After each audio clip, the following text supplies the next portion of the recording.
مسافر ہوں. سوالی کی آواز آئی.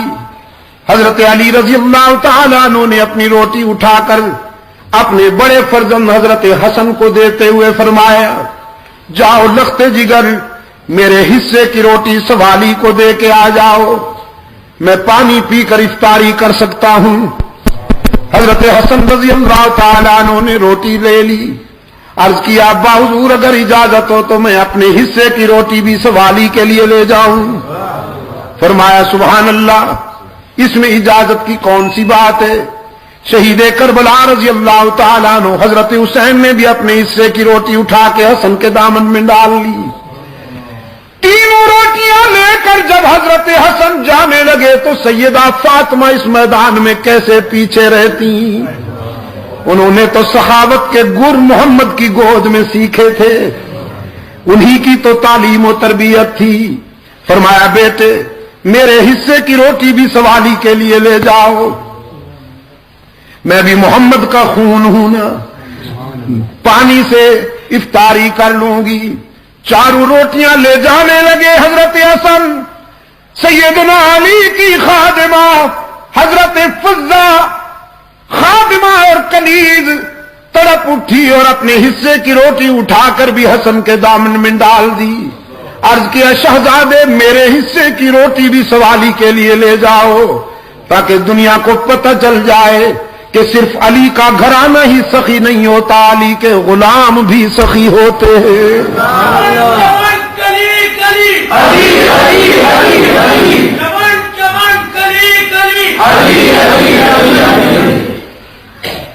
فرمایا تین چیزیں مجھے بھی پسند ہیں.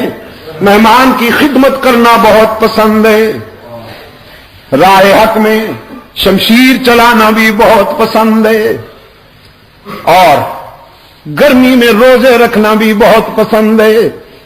ابن حجر اسقلانی لکھتے ہیں فبیناہم اذ جاء جبرائیل, یہ باتیں ہو رہی تھیں کہ جبرائیل امین آ گئے.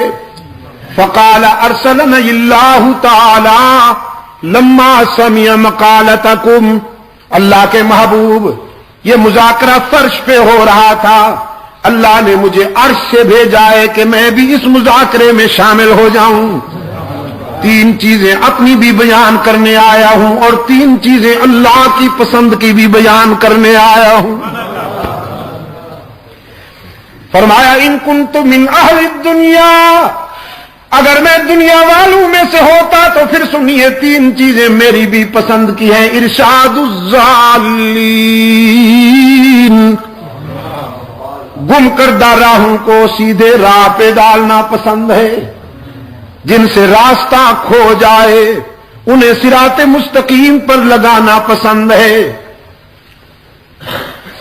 ومعاونۃ اہل عیال الموسرین, ارشاد الضالین ومعاونۃ اہل عیال الموسرین والحب للغرباء القانتین.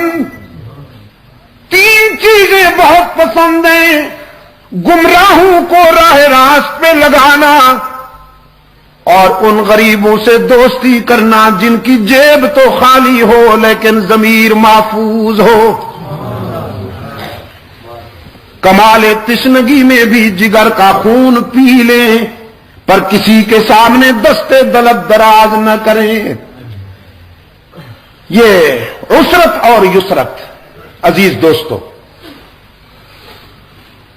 غربت اور ثروت دونوں آزمائشیں ہیں. کبھی حق تعالی جیب بھر کے امتحان لیتے ہیں, کبھی خالی کر کے امتحان لیتے ہیں, کبھی سب کچھ دے دیتے ہیں یہ دیکھنے کے لیے کہ یہ اکڑتا ہے, میری دی ہوئی نعمتوں پر شکر کرتا ہے یا اکڑتا ہے. اپنے بندوں کا امتحان لیتے ہیں, جیب بھر دیتے ہیں, اور کبھی جیب خالی کر لیتے ہیں یہ دیکھنے کے لیے کہ مجھ سے مانگتا ہے یا لوگوں کے دروازوں پہ گداگر بن کے جاتا ہے. کامیاب ہونے والے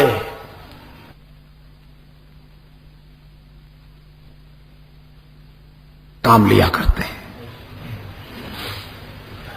حضرت روح الامین نے انہی کی بات کرتے ہوئے فرمایا بعض امیر غریبوں سے دوستی کرنا بھی بہت پسند ہے، اور جن کے حجال زیادہ ہوں، بچے زیادہ ہوں اور آمدنی کم ہو، مخفی طریقے سے ان کا تعاون کرنا بھی بہت پسند ہے، مخفی طریقے سے، تاکہ ان کی عزت نفس مجروح نہ ہو۔ وہ رات کو سو جائیں، میں ان کے گھر میں غلے کی بوریاں ڈال آؤں، صبح یہ بھی پتہ نہ چلے کہ کون ڈال گیا تھا، کیونکہ کوئی عزت نفس والا، کوئی خوددار انسان کیوں کسی سے لے؟ کیا کہا اقبال نے کہ منعم کو گدا کے ڈر سے بخشش کا نہ ہو یارا، جزاک اللہ۔ منعم کو گدا کے ڈر سے بخشش کا نہ ہو یارا، یہ ہے مومن کی خودداری اور اس کی عزت نفس، سیلف ریسپیکٹ، کہ اس کو کوئی دینا بھی چاہے تو اس کی عزت نفس کے ڈر سے نہ دے سکے کہ کہیں یہ ٹھکرا نہ دے کہ تو کون ہے مجھ کو دینے والا، میں تو اللہ سے لینے والا ہوں، کسی بندے سے لینا میری عزت نفس کی توہین ہے۔ کہ منعم کو گدا کے ڈر سے بخشش کا نہ ہو یارا،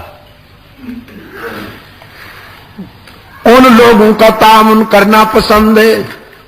تین چیزیں روح الامین نے بیان کی، اب صحابہ کرام بھی رحمت للعالمین بھی صلی اللہ علیہ وسلم یہ سننے کے لیے بے قرار تھے کہ ہمارے رب کو کیا پسند ہے۔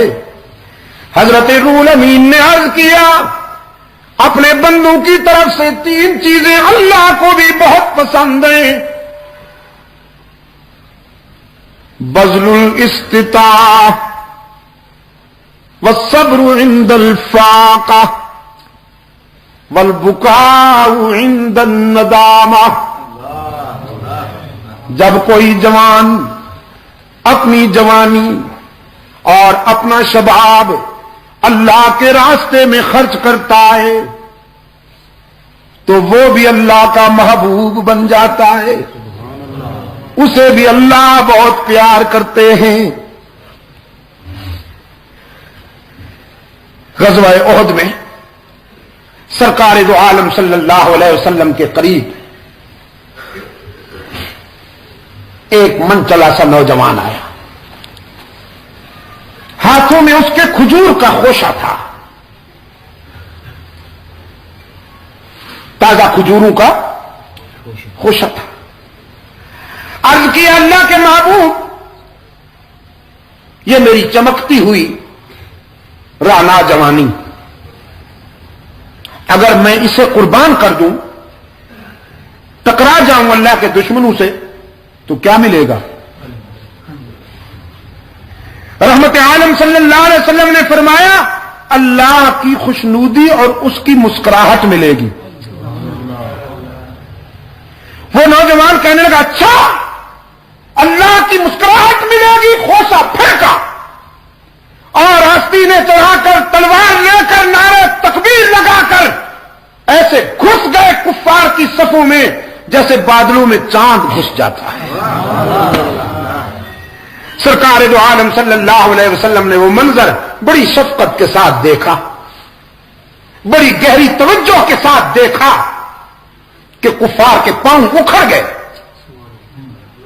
وہ جدھر جاتا تھا لاشوں کے انبار لگاتا جاتا تھا، اور پھر زخم کھاتا ہوا آگے بڑھتا چلا گیا۔ کسی نے پوچھا نوجوان کہاں جاتے ہو؟ وہ نوجوان پلٹ کے دیکھتا ہے، چہرے پہ مسکراہٹ ہے، خون بھی ہے اور چہرے پہ مسکراہٹ ہے۔ کہنے لگا کیوں روکتے ہو؟ احد کے دامن میں جنت کی خوشبو آ رہی ہے، وہیں جانا چاہتا ہوں۔